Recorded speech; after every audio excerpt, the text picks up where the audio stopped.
The rise and fall of Pablo Escobar. Pablo Emilio Escobar Gaviria, 1949–1993, was a Colombian drug lord and the leader of the Medellin cartel, one of the most powerful and violent criminal organizations in history. Born on December 1, 1949, in Rio Negro, Antioquia, and raised in Medellin, Escobar became one of the richest men in the world through his involvement in the cocaine trade. Pablo Emilio Escobar Gaviria, 1949–1993, was a Colombian drug lord and the leader of the Medellin cartel, one of the most powerful and violent criminal organizations in history. Escobar grew up in poverty in Medellin.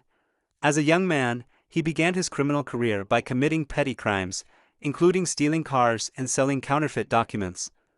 By the late 1970s, he had transitioned into the cocaine business.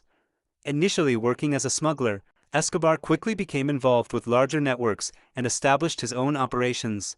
He formed the Medellin cartel in the 1970s, which would go on to dominate the global cocaine trade during the 1980s. Escobar's Medellin cartel became the largest and most influential cocaine trafficking organization in the world. At its peak, the cartel was responsible for smuggling 80% of the cocaine that entered the United States. Escobar's wealth skyrocketed, and by the early 1980s, he was one of the richest men on the planet, with an estimated fortune of $30 billion. Escobar used a combination of violence, intimidation, and corruption to maintain his power. He was notorious for ordering the assassination of rivals, politicians, judges, journalists, and anyone who opposed him. His organization was known for bombings, including the infamous 1989 Avianca Flight 203 bombing, which killed 110 people.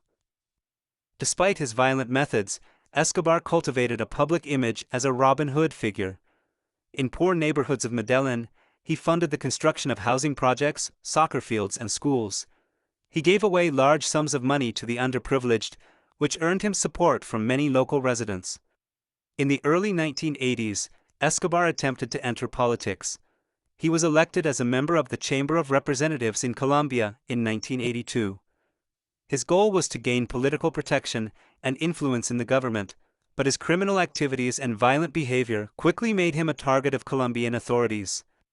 As his empire grew, Escobar's relationship with the Colombian government and the U.S. became increasingly strained. In the late 1980s, the U.S. government and Colombian authorities began pressing for his extradition to face drug trafficking charges in the U.S.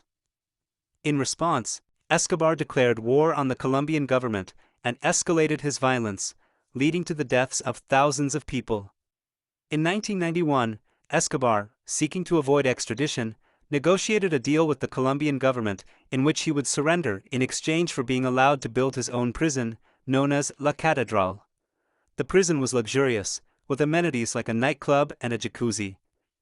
However, when the government attempted to move Escobar to a less comfortable facility in 1992, he escaped from La Catedral, triggering a massive manhunt. After his escape, the Colombian government, with the support of U.S. forces, launched a fierce pursuit to capture Escobar. The Search Block, a special Colombian police unit, along with U.S. agents from the DEA and CIA, hunted Escobar for more than a year. On December 2, 1993, Escobar was located in a house in Medellin. During a gunfight with the police, Escobar was shot and killed. Pablo Escobar's death marked the end of an era of unprecedented violence and drug trafficking in Colombia.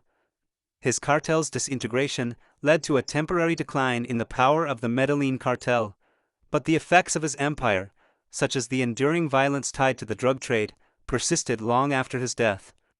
Escobar's life continues to fascinate people around the world. While some view him as a ruthless criminal responsible for the deaths of thousands, others remember him for the public works and charitable donations he made during his rise to power. His story has been portrayed in numerous documentaries, books, and TV series, solidifying his place as one of the most notorious figures in the history of organized crime.